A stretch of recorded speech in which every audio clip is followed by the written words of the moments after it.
chama da fé que esquentou a madrugada, aos poucos dá lugar à delicada névoa do amanhecer às margens do rio Paraíba. Na grama, as canoas já se transformam em andores flutuantes.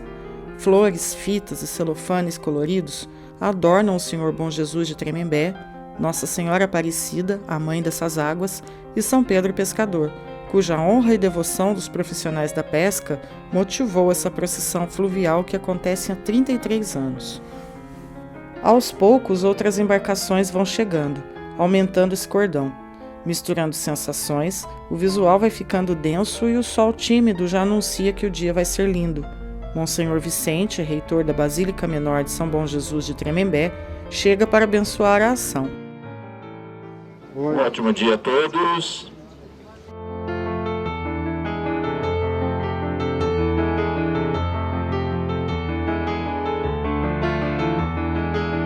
Dona Benedita Teodoro faz as honras, agradece aos parceiros e recomenda os cuidados. A gente é uma alegria quando vai chegando São Pedro, né? E a gente tem uma devoção muito grande, né? Pela Nossa Senhora, pelo São Pedro, São Bom Jesus também. E eu agradeço também a cada pessoa que está aqui hoje, né? E aqueles que vão caminhando também com a gente de barco, né? Pedindo mesmo a bênção, pedindo mesmo os cuidados, né? Abençoados, canoas, barcos, botes e caiaques iniciam a procissão fluvial rumo à Aparecida pela estrada de Água Santa, que parte do bairro do Padre Eterno em Tremembé. O ar fresco que enche os pulmões extasia tanto quanto o brilho do sol na água dourada, que revela um verde exuberante da flora que margeia o caminho. Logo, surge à beira do rio uma capelinha, erguida pela família Teodoro, para marcar o local do desaparecimento de Tico Teodoro, pescador famoso que morreu no exercício da profissão, naquele ponto do rio, e foi o criador da romaria em louvor a São Pedro em agradecimento à pesca do ano. Após as homenagens nessa primeira parada, o grupo retoma a navegação. Nossa equipe embarca mais uma vez nessa viagem para registrar e reverenciar todo o esforço dos organizadores para que essa tradição se mantenha, ao mesmo tempo em que aproveitamos para estudar o rio, o bioma, os degredos provenientes da falta de consciência ecológica e de que forma nós, como mídia, podemos auxiliar na preservação desse ecossistema. Queria ver, porque se subir é porque na Una é onde o pessoal falava Tapera Velha do Gentio, né? Isso. Então, ali... A água do Una ali é... Então, se tem a Tapera Velha, deve ter um lugar alto. Em algum lugar ali. Esse lugar alto que vale a pena a gente tentar investigar, porque aqui tudo enche. Quando o rio está muito cheio, deve passar por cima, né? É, então. A barranca, acho que barranca bonita isso aí, ó. Você vê que o rio chega lá, né? Ele chega aqui, vai desbarrancando. E arenoso o terreno, né? Mostra uma população que, na verdade, você não vê na cidade, né? Você não sabe que isso existe. Que é uma população que tinha que ser protegida. Falo das terras altas com palmeira. Isso. Palmeira, lá pelo menos no Amazonas, não conheço a arqueologia aqui, se associa muito a indígenas, porque eles plantavam. Eles não moravam só, viviam assim, eles plantavam sua alimentação. Então, era muito comum lá no Amazonas, a gente procurava as palmeiras e encontrava aldeia. Olha só, você pega logo o acúmulo de palmeira. Lá atrás, bem na frente do porto onde a gente saiu, também era assim. Tem uma terra bem alta, assim, palmeira. É Jerivá, né? É areia sedimentada, tá vendo? É sedimentada. Isso aí para um geólogo fazia festa, cara. Esse rio, que todo vale paraibano deve chamar de seu, é palco da fé inabalável dos seus filhos, moldura da paisagem caipira, ninho de espécies tradicionais, berço de cultura, história e identidade, serpente protetora da vida, sustento das famílias ribeirinhas, altar da Virgem Aparecida, lavor do pescador. O lendário Paraíba que inspirou os poetas caminha orgulhoso a banhar as cidades paulistas mais ao norte do estado, que numa visão técnica e de real importância para o Brasil profundo, merece o tombo de patrimônio e tornaria sua preservação um ato oficial. Eu tinha vontade, uma coisa que eu tinha pensado dentro do IFAM, tinha conversado com a Cláudia até, de fazer uma proteção do rio como um rio histórico. Que tombasse esses monumentos todos, as populações, o rio todo como histórico, pelo menos até Cachoeira Paulista. Esse é o trem Pinda Campos. É o... Mas, não é antiga, não. É antiga. Isso aí essa ponte ela foi feita, aliás, essa ferrovia, ela foi feita quando tinha lá os sanatórios, né? Sei, Campos, né? Campos. Então, aí foi feito lá, os barões fizeram para atender o pessoal lá, né? Muito bonito, né, cara, esse Paraíba. Pô, é bonito pra cacete, é fazer isso. Isso que eu falo, vou transformar o Rio Paraíba num monumento natural brasileiro, sabe? Hein, Claudinha? Topar? Topa? Começar essa campanha? Fazer um movimento para proteger o Paraíba como patrimônio natural do Brasil. Natural e cultural do Brasil, né?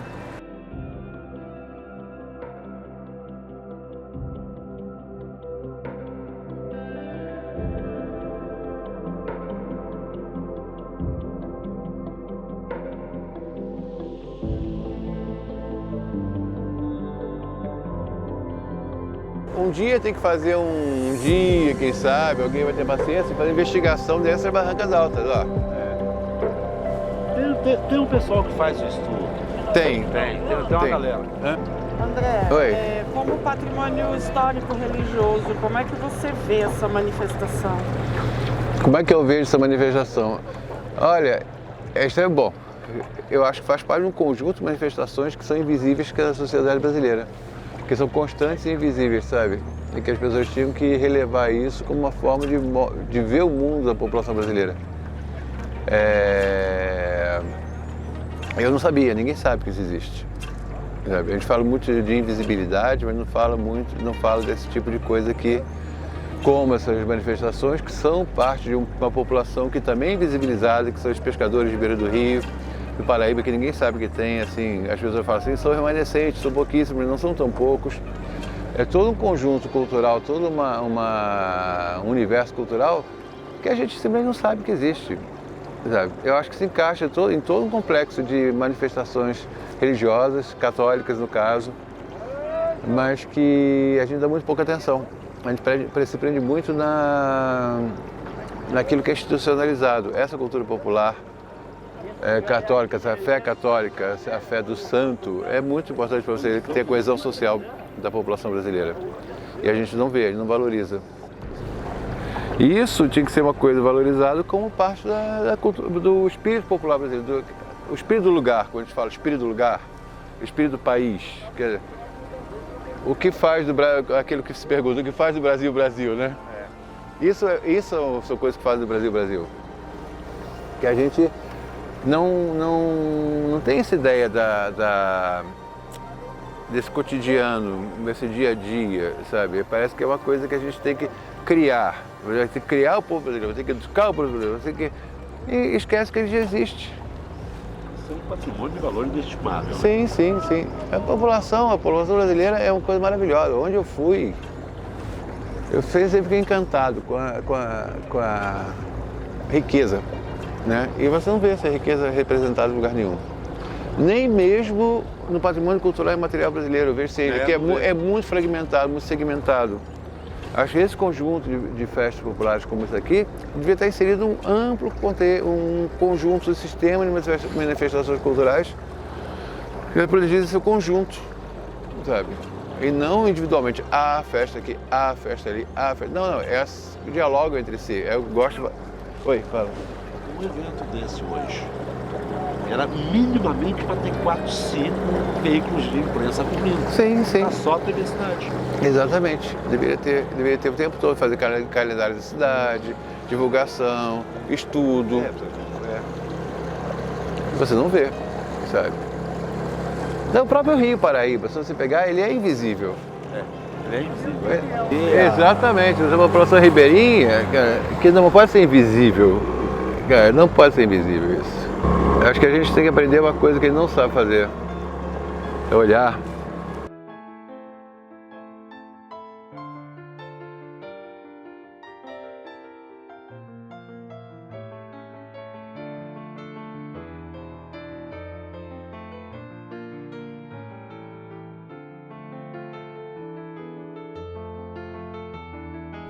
O olhar, prestar atenção na riqueza dessa fusão entre água, mata, bicho e homem.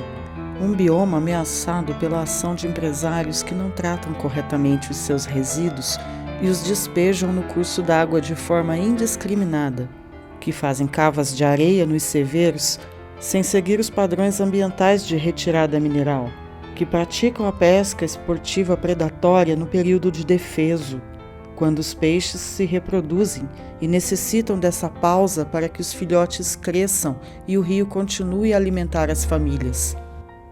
Olhar e perceber que o vento fresco que diminui as estufas urbanas vem dali, que a absorção dos poluentes soltos no ar acontece ali, que a água nas torneiras dos vale-paraibanos é captada dali, que nos entendermos como brasileiros do interior paulista, com o nosso jeito de falar, de rezar, de comer, de ver o mundo e de passar para frente a nossa cultura, depende dessa paisagem.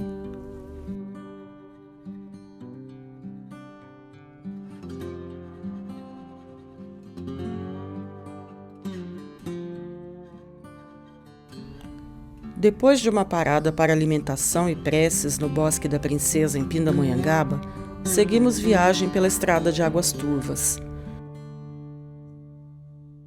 Olha só que legal a casa, viu? Essas casas, cara, isso aí, por exemplo, tinha que fazer inventário do rio, levantar o que você tem no rio de construção tradicional, sabe? E essas coisas tem que fazer, cara. Mas para isso você tem que olhar o rio. No trajeto, um barco nos chama a atenção e resolvemos emparelhar para um dedo de prosa. Sr. Sérgio dos Santos, pescador experiente, nos conta que o rio lhe surpreende sempre e que há 33 anos nunca deixou de navegar essa procissão. Seu olhar sobre o rio é um alerta. Seu Sérgio, o senhor também pesca no Rio Paraíba? Fomos de ontem para hoje, nós pusemos rede, caçamos peixe que nós não esperávamos, tanto faz eu como o meu companheiro. Há 33 anos nós venhamos, não ele, eu há 33 anos eu venho nessa romaria. Fiquei curiosa, que peixe que o senhor pegou? Hoje nós caçamos traíra, mandi, piaba e cascudo. Como é que o senhor enxerga o Rio Paraíba, né? Durante tanto tempo trabalhando nele, qual é a visão que o senhor tem do rio? Nosso Paraíba é o seguinte, ele está desbastado, está cada vez mais acabando, entendeu? Mas tem muito peixe aí. Se o camarada souber pescar, ele caça muito peixe. Como nós ainda não sabemos muita coisa, mas nós estamos sabendo, aos poucos, fazer o que é preciso. Com relação à natureza, né? Como é que as pessoas têm cuidado desse rio? Ah, não, a natureza, eles não estão cuidando do rio, não. Eles estão desbastando cada vez mais. O que o senhor acha que é necessário, né, para cuidar do rio, para que os pescadores tenham vida longa na pesca? Ah, esse rio nosso aqui, para ter muita vida longa, não pode soltar esgoto no rio como ele solta, certo?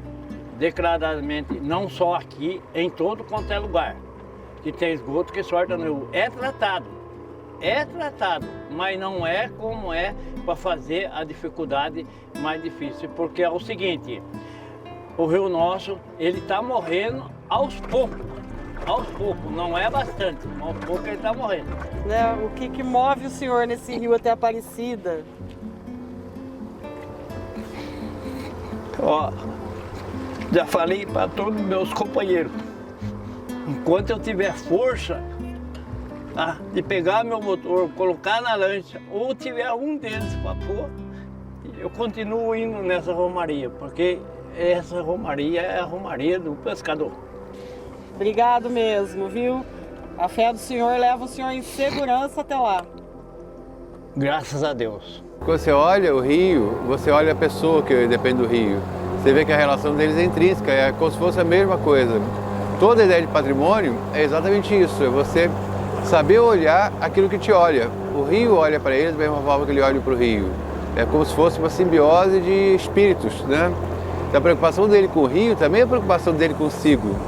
A preocupação com o futuro, com os filhos, com tudo mais que ele gostou. É como se não conseguisse dissociar onde está do quem é, sabe? Que eu acho que é o espírito que a gente tem que defender e aprender a fazer. Porque não a gente quebrar essa relação que a gente tem entre o que é fora e o que é dentro.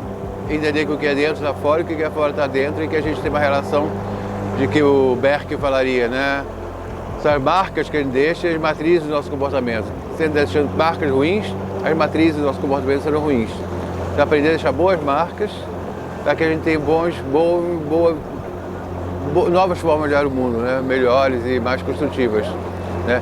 E não ter que destruir a alteridade do ambiente, da pessoa, porque tudo é uma coisa só. Quando você olha o rio como alteridade, você aprende a olhar as pessoas como alteridade, a natureza como autoridade, mas não como uma coisa separada de você. É o outro com quem você dialoga. E é isso que eu acho que é importante a gente ter presente, que é que esse outro pode ser tanto o sagrado, quanto pode ser a natureza, como pode ser o próximo. Tá? Então essa emoção que ele tem, é exatamente a emoção de você estar frente a algo que é maior que você. Não tem nada para evitar que destrua o rio, mas ele sofre com isso. Da mesma forma que você sofreria se você não pudesse evitar a dor de outra pessoa. Né? Aqui o solo mudou bastante, que é muita areia, mas tem essas coisas amarelas no meio.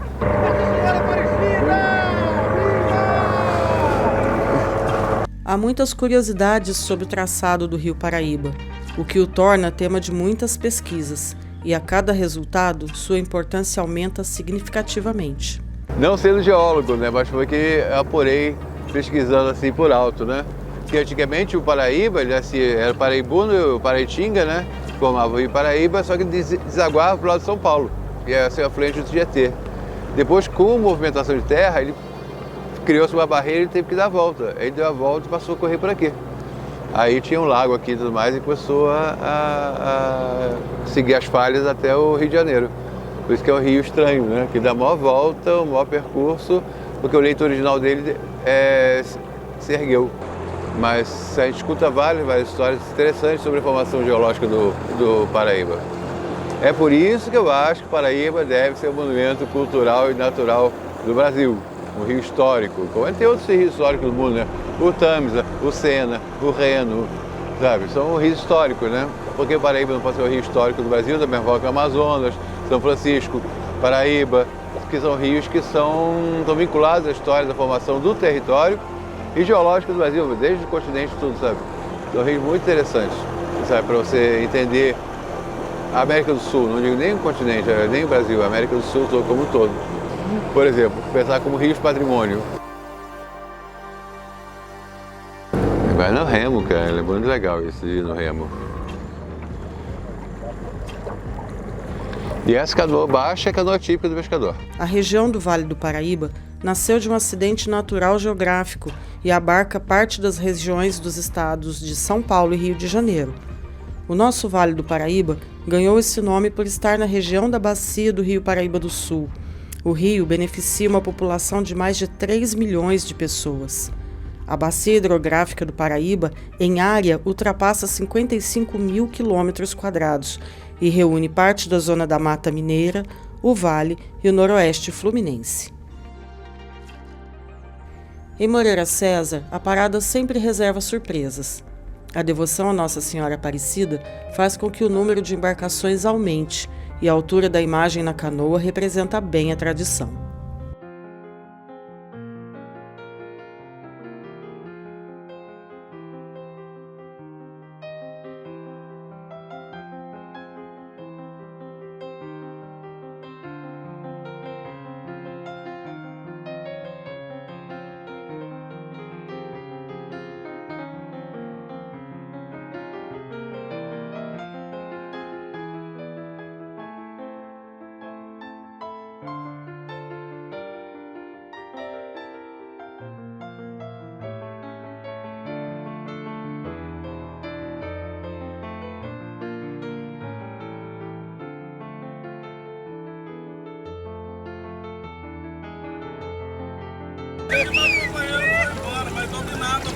Ele foi embora, mas deixou nós aqui no lugar dele. Seguindo com a romaria, avistamos o rancho do Sr. Carlos, no bairro do Sapucaia. Ele foi um pescador apaixonado pelo rio e muito fiel a São Pedro e Nossa Senhora.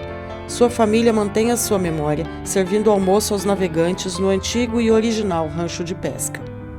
Ah, sim, com certeza. Aí só adaptamos a questão de bateria, que é a luz solar, para ajudar, porque a luz faz muita falta. Barracas põe lá fora. Aí eu já fico aqui dentro com a minha filha e meu marido. Enchendo de tábua, isso que é beleza. Dai-nos a bênção, ó querida Nossa Senhora Aparecida. Nós estamos reunidos, reunidos em oração até Aparecida, para a honra e glória do Pai, do Filho e do Espírito Santo. Amém.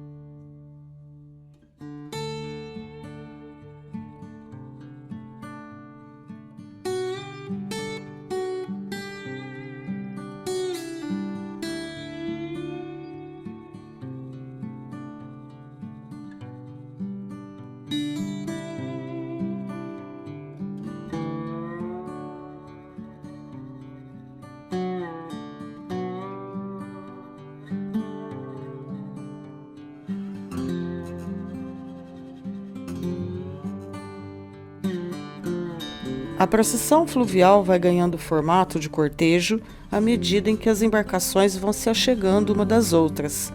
Canoas, barcos a motor, botes, caiaques, lanchas, jet ski, até SUP deslizam pelas águas santas do Paraíba. O cheiro da mata que o vento traz perfuma os últimos quilômetros do percurso.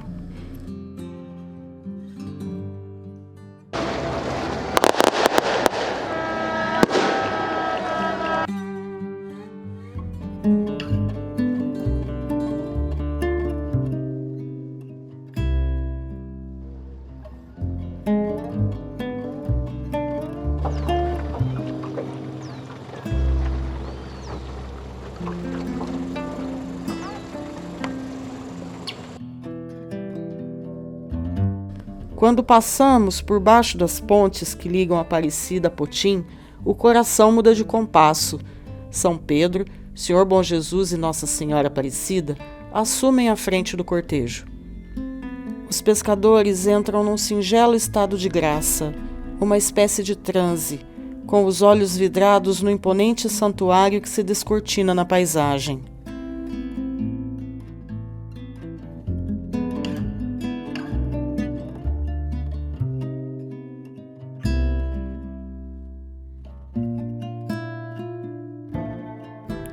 O rio faz escorregar os andores gentilmente, como que a pedir as orações dos fiéis para sobreviver aos maus tratos de humanos a serviço do lucro, em detrimento das espécies.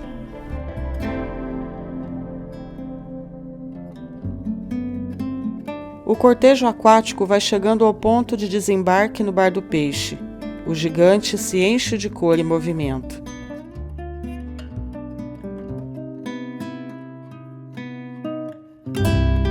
Às margens, o povo recepciona as embarcações, que logo são colocadas na capela construída pelo popular alemão, artesão devoto que fala da romaria com os olhos cheios de lágrimas.